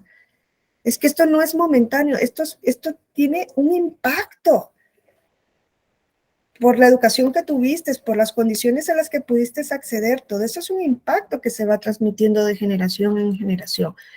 Entonces, esas acciones se van a tener que mantener durante un cierto tiempo. Yo no me compro el argumento de eso, eso pasó hace 10 años, entonces ahora a mí que me cuentan, no, es que eso pasa hoy día todavía. O sea, no pasa tan frecuente como antes en algunas cuestiones, pero sigue ocurriendo. Mientras siga ocurriendo, hay que tener esas medidas presentes. Damián, sí. Gracias, Damián. profesora, muy breve. Gracias. Bueno, a veces me sorprende, parece que vivimos en realidades diferentes, ¿no? Siendo muy objetivos, ni siquiera hemos tenido presidenta mujer, tenemos apenas gobernadoras, por ejemplo, en el caso de Chihuahua, después de muchos años, apenas tenemos una presidenta, una gobernadora mujer. Apenas en la legislación, creo que en esta se logró la paridad de género. Entonces sí, no estoy de acuerdo con los comentarios que dicen que casi queremos cuota para hombres, pues no. Es un tema histórico y es una realidad muy distinta que ha vivido la mujer en contra de los hombres, ¿no? ¿Queda cuánto, profesora? Gracias. Va. Bueno, vamos a ver algunas sentencias que ha venido dictando el tribunal en esta materia y que pues ponen de relieve la necesidad, ¿no? de hacer estos cambios. Ya les digo yo que lo importante sería que el cambio se hiciese naturalmente, pero pues, es difícil que el cambio se haga de manera natural. Se nos tiene que imponer. Eso es algo real, ¿no? Si nos dicen, a ver si por el curso natural de las cosas las personas aprenden, no aprendemos, porque siempre tenemos como esa idea de la superioridad, ¿no? Nosotros estamos en esta posición y siempre queremos encontrar a gente o grupos que estén en una posición más abajo. Entonces, parece que esa es una tendencia hasta natural que hay que ir trabajando, ¿no? Limitando, conteniendo y revirtiendo a través de medidas. Fíjense, en el comentario pusieron algo muy interesante. Dice, hay localidades rurales o indígenas, municipios que aún las mujeres son vulneradas cuando logran un cargo de elección popular, porque el pensamiento machista persiste en este siglo. Bueno, cuando se trata de comunidades indígenas es más complicada la situación, porque se entiende que no podemos ir a imponer, ¿no? Por la perspectiva de interculturalidad, no imposición de nuestra forma de ver las cosas a una cultura que tiene una cosmovisión distinta. Pero aún así, poco a poco, de manera lenta y con el debido respeto a su cultura, se le han ido, ¿no? Introduciendo modificaciones a estas tradiciones, ¿no? De, por ejemplo, excluir a la mujer.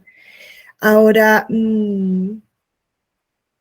hay algo muy importante. Fíjense, cuando se trata de mujer indígena en condición de pobreza, todo esto crea una mayor discriminación. O sea, que me digan que no es necesario una medida de este tipo, es no entender el mapa de sociedad en el que vivimos. Hay personas en las cuales la fuerza de la discriminación le llega con un mayor peso. O sea, cuando sumamos, ¿no?, esta suma de condiciones que las pueden poner en situación de opresión, hasta que la discriminación que sufran sea mayor. Bien, piensa en una mujer con discapacidad indígena. ¿Se imaginan la posición en la que está en el 2022 una persona así en México?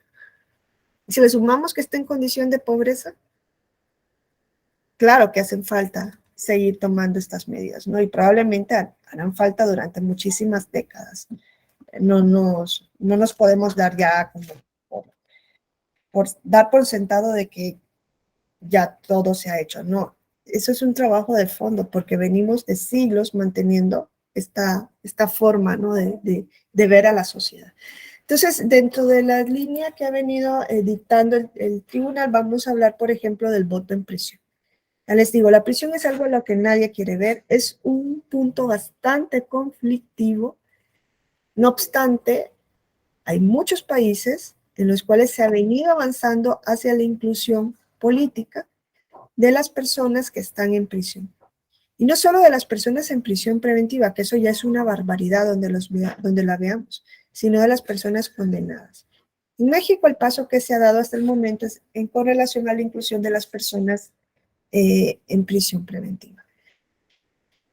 La sentencia que da origen el asunto que da origen a esta sentencia son 2 JDC, Juicios para la Protección de los Derechos Político-Electorales del Ciudadano. Mire qué tan importante es que se le haya dado esa facultad al tribunal, ¿no?, de realizar control, que el JDC se haya ciudadanizado. En el año 2019 llegan 2 JDC a Sala Superior el 1 de junio de 2018. 1 de junio, un mes antes de las elecciones federales. Y le dicen a Sala Superior, a ver, somos 2 personas, son 2 JDC que llegan distintos, nos autoadscribimos como indígenas tzotziles, y desde el año 2002 la Procuraduría General de Chiapas nos privó de libertad, porque cometimos X, Y, Y delito, y es el momento y no se nos ha dictado una sentencia, desde el 2002 hasta el 2018. 16 años en prisión. Creo que no nos podemos imaginar la suma de violaciones atroces de derechos que encontramos con una persona con 16 años en prisión preventiva. ¡Wow! Y dice, nos metieron a la prisión, al igual que todo el mundo, con los condenados. No se nos permite ver a nuestra familia. No hemos tenido acceso a la defensa. En su momento ni siquiera se nos comunicó las razones de la detención en nuestra lengua. ¿Qué más decían? Hemos padecido torturas. Claro, el tribunal no puede entrar a conocer eso porque no es su jurisdicción. O sea, si tienen 16 años en prisión preventiva y no le han dado una sentencia, si le violaron derechos procesales, si le violaron derechos humanos, el tribunal no puede entrar a conocer. El argumento jurídico que le llevan es, y desde 2002 hasta el día de hoy, además de que nos quitaron nuestra credencial para votar con fotografía, no hemos podido votar. Y el INE ha sido omiso porque no nos ha llevado el voto a la prisión. A todas luces, esto era un litigio estratégico. Habían personas interesadas en llevar el voto a la prisión preventiva y llevaron a estas 2 personas indígenas. Estas 2 personas indígenas, yo creo que lo que menos les interesaba era que no podían votar en prisión, ¿no? O tal vez sí, no sé. Yo pienso que es un litigio estratégico. Ahora, el voto es importantísimo, porque es el vehículo de la persona con la sociedad. Y es lo que hace que quienes hacen la política vean hacia la prisión. Si no hay voto desde la prisión, nadie va a ver a la prisión. No nos interesa. ¿Y qué ganamos en la prisión? No hay nada. Entonces, Sala Superior recibe estos 2 casos y le dicen, y queremos votar el 1 de julio en las elecciones presidenciales. Le llevaron un caso no difícil, dificilísimo. O sea, los magistrados y las magistradas se encontraron con un caso complejísimo. ¿Por qué? Porque aquí lo que tenían que determinar era si efectivamente estas dos personas tenían el derecho a votar. Y sí, era el caso de que tenían el derecho a votar si el INE había sido omiso por no llevarles el voto a la prisión. Esa duda la tienen los magistrados y magistradas de sala superior. ¿Por qué? Porque hay un artículo de la Constitución, el 38, fracción segunda, que dice que se suspende la ciudadanía y por tanto los derechos políticos y por tanto el derecho a votar y por tanto el derecho a ser votado, pero ellos querían votar, voto activo, a partir de auto de formal prisión, dice, ¿no? Que hoy es vinculación a proceso. El artículo 38, fracción segunda, dice, se suspenden los derechos de ciudadanía por auto de formal prisión. Entonces, desde que a una persona se le abre un proceso, deja de ser ciudadano. Imagínense el nivelazo, ¿eh? Dejas de ser ciudadano. Desde que se te abre un proceso, se te vincula a proceso, dejas de ser ciudadano. Esas son reglas que vienen del siglo XVIII, sí, de las primeras constituciones. 19, más que todo, del siglo XIX, decimonónicas, cuando se entendía que quien cometía un delito debía tener como pena la muerte civil, la expulsión de la sociedad, o rompió el contrato social, fuera, no existe. Y cuando se entendía que la prisión era el ejercicio del derecho penal del enemigo. Hoy día nos llenamos la boca diciendo que hemos avanzado en todo, ¿no? Y no, ya la prisión no se ve desde esa prisión, desde esa versión, no es retributiva. ¿Cuál es la finalidad de la prisión según la Constitución hoy día? Que ustedes lo tienen en su Constitución. ¿Cuál es la finalidad de la prisión?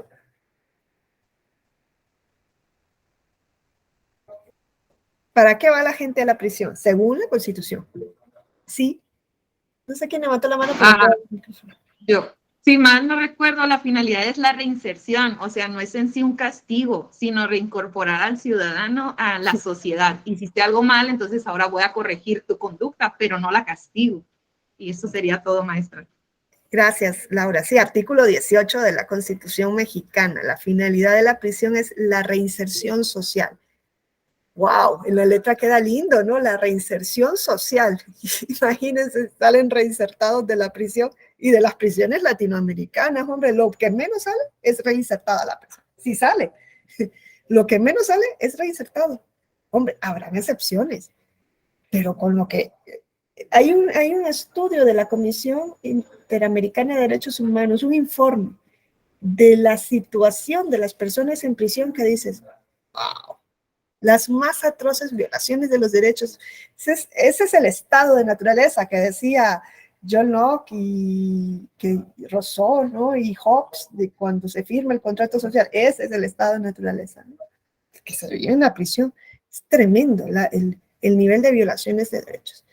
Entonces, claro, si la finalidad no es la reinserción social, como nos explicamos racionalmente, que le digamos a la persona, tú sal reinsertado de ese infierno en el que vas a entrar. Primero, porque entras al infierno, qué bien, ahí sales reinsertado. Y segundo, no eres ni ciudadano, o sea, no tienes vínculo con la sociedad a la cual vas a salir reinsertado. Tú no tienes vínculo con la sociedad, porque la ciudadanía es el vínculo de la persona con la sociedad. Y no puedes ni decidir, ni a través de representantes, no puedes hacer nada. O sea, es totalmente irracional que nosotros sigamos manteniendo esas reglas que son decimonónicas y no nos cuestionemos nada. La gente no se cuestiona. Eso ya está ahí. Se cuestiona cuando le llega a él. Cuando te toca a ti sentarte o bailar, sentarte en esa silla, ahí sí. Bueno, ahí sí nosotros reaccionamos, pero claro, cuando le toca al resto, nadie dice nada. Entonces el tribunal se encuentra con ese artículo y el tribunal dice, ¿y qué hago con esto? Ese artículo 38, fracción segunda de la Constitución, es una restricción constitucional expresa. Está restringiendo un derecho, en este caso los derechos políticos. Dice, los derechos de ciudadanía se suspenden por estar sujeto a un proceso criminal por delito que merezca pena corporal a contar desde la fecha de auto de formal prisión. Entonces, dijo el Sala Superior, ¿cuál es la vía más fácil para resolver este asunto? La del juez formalista.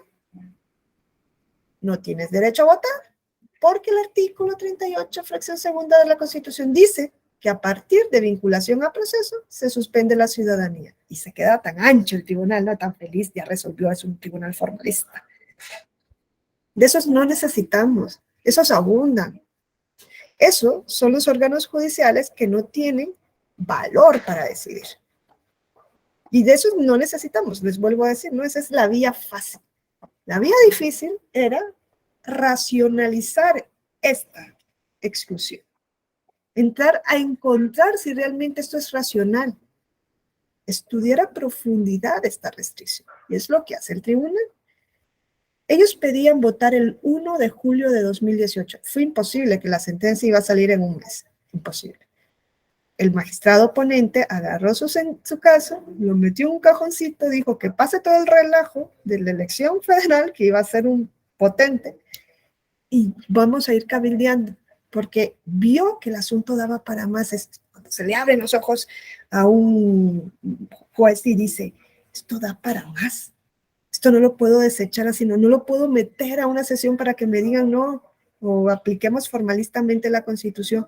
Tengo que preparar una sentencia que pueda convencer a 4 de 7 para cambiar esa parte que hemos venido manteniendo como normal en México, ¿no? De que no hay voto y no la prisión, y la prisión preventiva, qué barbaridad. Entonces, dice, cuando llega el caso de la sentencia es en febrero de 2019, no fue antes de la elección de julio. Los magistrados tuvieron que discutir si efectivamente estos demandantes eran titulares del derecho al voto. Si leían la Constitución, encontraban que no. Ahora, podían haber dicho, vamos a encontrar un tratado internacional que dé una protección mayor al artículo 38, fracción segunda de la Constitución. Por ejemplo, me voy a ir a la Convención Americana de los Derechos Humanos o al Pacto Internacional de los Derechos Civiles y Políticos. Me voy a la Convención Americana, que por control de convencionalidad lo puedo aplicar en México, ¿no? Si ustedes leen la Convención Americana, en el artículo 23, párrafo segundo, dice, la ley puede reglamentar el ejercicio de los derechos políticos, ¿no? Y miren lo que dice, exclusivamente por razón de edad, de nacionalidad, de residencia, de idioma, de instrucción, de capacidad civil o mental, o condena por juez competente en proceso penal. Si sigue el artículo 23, párrafo 2, tenía una solución. La convención permite que se restrinjan o limiten derechos políticos solo por condena en un proceso penal por juez competente. Ergo, cuando no ha habido sentencia, estamos fuera de este supuesto. Y además el artículo dice exclusivamente. Es una lista taxativa. Cuando dice exclusivamente, significa que lo que se dice a continuación es eso y nada más. No dice por estar sujeto a prisión. No sé si me explico. O sea, la convención no contempla que una persona que esté en prisión preventiva, esté sujeta a proceso, perdón, pueda ser limitado legalmente en sus derechos políticos. Ahora, esto no significa que yo no tenga algo que decir o que no tengamos algo que decir con relación al listado que establece la convención. ¿Por qué? Porque dice, pueden limitar los derechos políticos, bueno, por edad, dice, ok, ahora les doy la voz, pero no quiero perder mi idea. ¿Pueden limitar los derechos políticos? Sí. Por razón de edad, o sea, sabemos que hay países en los cuales se vota a partir de los 16, otro a partir de los 18, es lo normal, ¿no? Entre 16 y 18. Se limita por la edad. Una persona en México de 17 años no puede ejercer derechos políticos. ¿Cuál es la racionalidad? No sé tampoco. Se ha entendido que a esa edad es que uno ya tiene una madurez para elegir, ¿no? Para ser electo. En algunos casos se pide una edad mayor para ser electo, ¿no? Nacionalidad, es lo que yo les decía, ¿no? Seguimos manteniendo ese criterio nacionalista de, es que tiene que ser del país, natural o naturalizado, ¿no? Nacional o naturalizado, sin darnos cuenta que vivimos en un mundo globalizado. Eso va a tardar mucho más en que cambie, pero ya hay países como, por ejemplo, en Uruguay, donde se permite que personas que tienen 15 años de residencia y que están totalmente integrados en el país, sin que hayan adquirido la naturalización, puedan votar en determinados procesos, ¿no? Yo creo que ahí es un voto general. Puedan participar como votantes, ¿no? ¿Por qué? Porque las políticas públicas que van a tomar los representantes les van a impactar, es algo racional que les permitan participar. Por instrucción, dice la convención, o sea, eso parece el voto censitario de Francia, o sea, si no sabes leer y escribir, entonces no tienes, te pueden limitar tus derechos políticos, deberían de revisar esto, ¿no? Por capacidad mental. Discapacidad mental, no, pues hay países entonces que la convención permite que existan países que restrinjan los derechos políticos a una persona con discapacidad intelectual o mental, cognitiva. Y hay una convención de la ONU que dice que no se pueden restringir los derechos políticos a las personas con discapacidad y no hace ningún tipo de excepción. Y luego dice por condena por juez penal, por juez competente en proceso penal. Y yo ahí también digo, ¿y por qué una persona condenada no va a poder votar? ¿Cuál es la racionalidad? Se ve que esto es en 1969, ¿no? Es la convención de la década de los 60 y pues reproduce lo que teníamos en esa década. Lo bueno de la convención es que en uno de sus primeros artículos dice, si hay una convención que proteja más, aplique esa otra. Da esa posibilidad. Pero bueno, a lo que yo voy es que entonces el tribunal lee esto y dice, para mi caso, me sirve este artículo, porque aquí no habla de que se puedan restringir derechos por vinculación a proceso. Dice condena penal. Si ustedes saben, ahorita el presidente de Colombia es Petro Urrego. Él precisamente obtuvo una sentencia a su favor de la Corte Interamericana porque le habían suspendido de sus derechos políticos un órgano administrativo en Colombia. Y la convención, conforme a este artículo, dice, no, es un órgano jurisdiccional en materia penal, es lo único que nosotros admitimos como convencional. Eso de que la Contraloría emitió una resolución y le suspendió de sus derechos políticos cuando era alcalde de Bogotá, eso es contrario a la convención. Es una sentencia de Petro Urrego contra Colombia. Sala Superior, el magistrado ponente quiso, ¿no? Es decir, bueno, vamos a dar ese giro. ¿Podía el magistrado ponente haber presentado un proyecto de sentencia diciendo, conforme al artículo 23, fracción segunda, no se pueden restringir los derechos políticos de una persona sujeta a proceso porque la convención habla de condena por juez competente en materia penal? ¿Creen ustedes que lo podía haber hecho?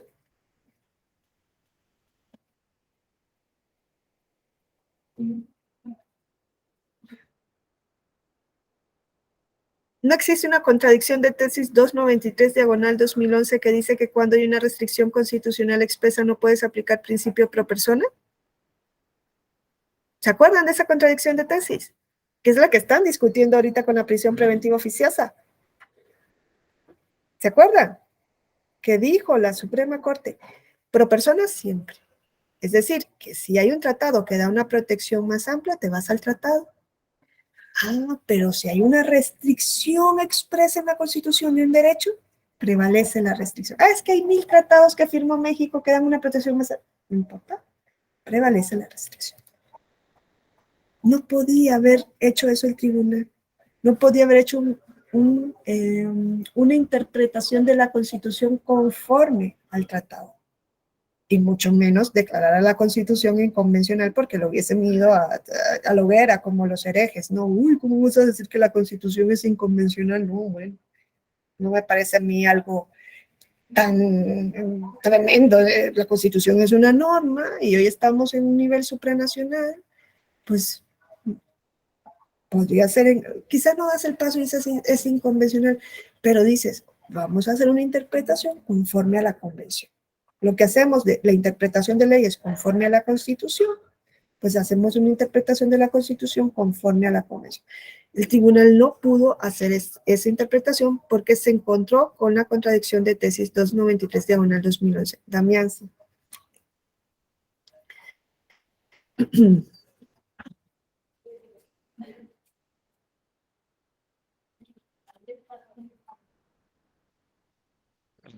Me dio la palabra, ¿verdad, profesor? Sí. Sí. Gracias por permitirme ahí la participación. Muy breve. Sobre este tema, en cuanto al fondo, el análisis que hizo la sala superior, concuerdo completamente, ¿no? Sin embargo, sí siento que se quedó un poco corto en explicar cómo ejecutar esta sentencia, porque ya cuando llega al INE, meten al INE en un predicamento de cómo hacer un padrón, cómo hacer una lista de las personas que están en la cárcel, si hacer convenios con las penitenciarías, si meter una urna, si meter una mesa directiva de casilla, con funcionarios. A mí me tocó estar en la Comisión Nacional de Vigilancia y una de las propuestas era hacer voto postal, como se hace en el extranjero.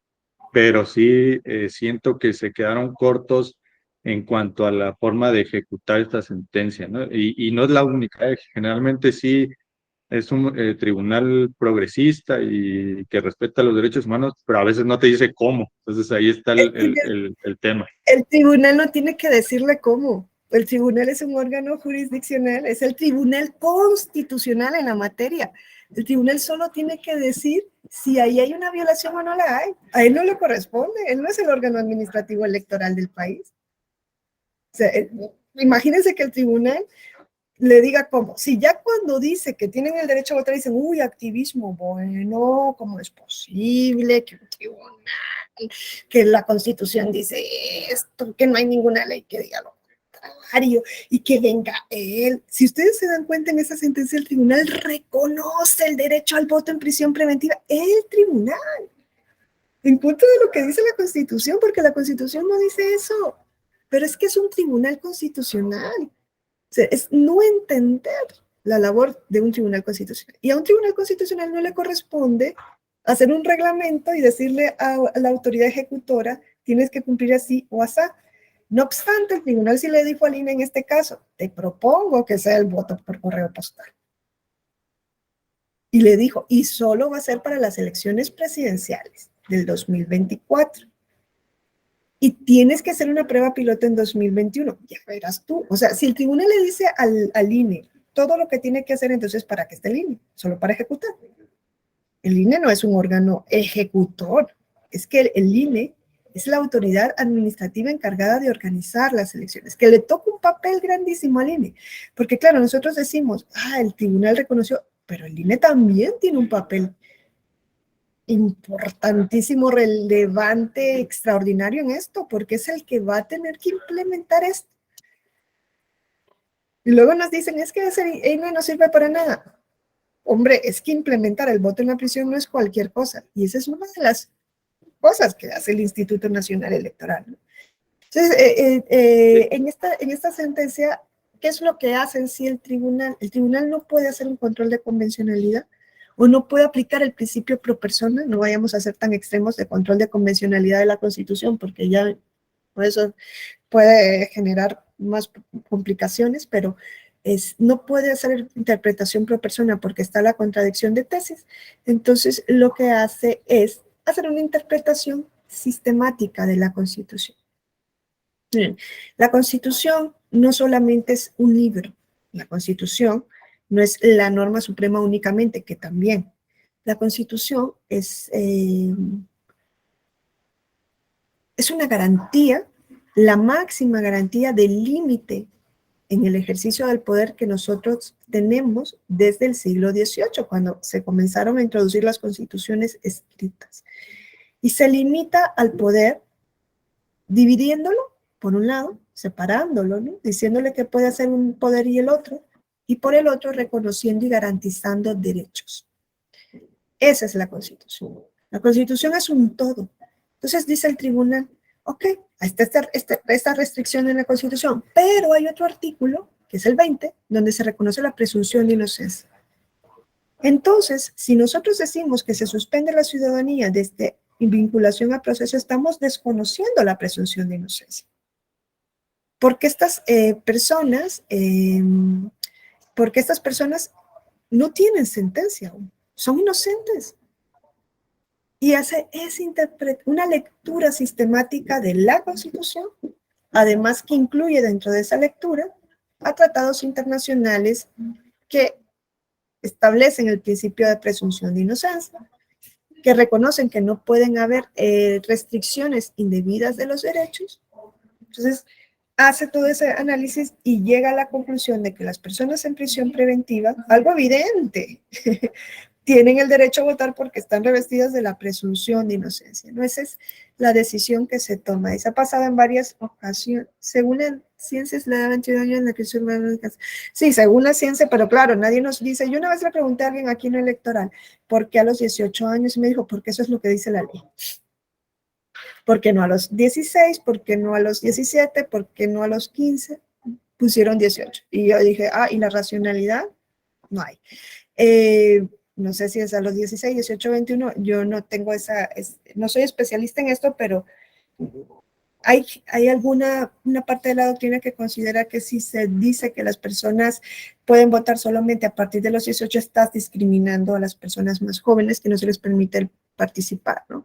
Pero bueno, yo creo que ahí puede haber un criterio, ¿no? El de la madurez, como el de la mayoría civil, ¿no? Que es, para la capacidad civil es a los 18, quizá por eso ponen 18, ¿no? Te ha pasado en varias personas que incluso el INE le ha preguntado a la superior qué quiso decir con su sentencia.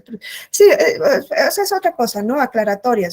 Que quiso decir es que aclare, ¿no? Lo que se resuelve. Siempre hay una posibilidad. Otra cosa es que si el tribunal le dijese al INE cómo tiene que hacer todo, probablemente considerarían que entonces están violando la competencia del, porque entonces ya estaría obligado a hacer lo que el tribunal está diciendo de la forma que el tribunal está diciendo. El tribunal le ordena hacer algo dentro de las posibilidades que pueda tener el INE. Y ya ven, como dijo Damián, ya puso esa prueba piloto, ya se hizo y ya arrojó resultados. Habrá que estudiar también esos resultados. Mañana vemos un poco eso. ¿Había alguien más que levantó la mano y con eso cerramos? Yo tengo una duda. Ahorita con lo que menciona de la contradicción de tesis. Si bien es cierto, todavía el tribunal se basó en eso para no contradecir lo que dice la Constitución, pero mi duda encaminada a lo siguiente, si ya hay un precedente como ese, porque los legisladores no han hecho alguna modificación a eso en nuestra Constitución, porque haciéndola entonces cambiaría esa redacción. O sea, se suspende siempre y cuando ya, si alguien me puede corregir, si ya lo corrigieron o si dice así exactamente el texto de la Constitución. No lo dice así. Entonces, esa es mi pregunta. ¿Qué es lo que está esperando entonces el legislador para hacer esa modificación? Y más cuando pues tienen interés en introducir esa figura. Y pues eso sería... No tienen interés. Pues es que no tienen interés, esa es la respuesta, no hay interés. Y no es el legislador, es el poder de reforma de la Constitución el que tiene que reformar la Constitución. Sí, entonces digo, hacen muchos movimientos, hacen que se muevan órganos autónomos para implementar esta clase de mecanismos, pero en muchas ocasiones nada más se queda en eso.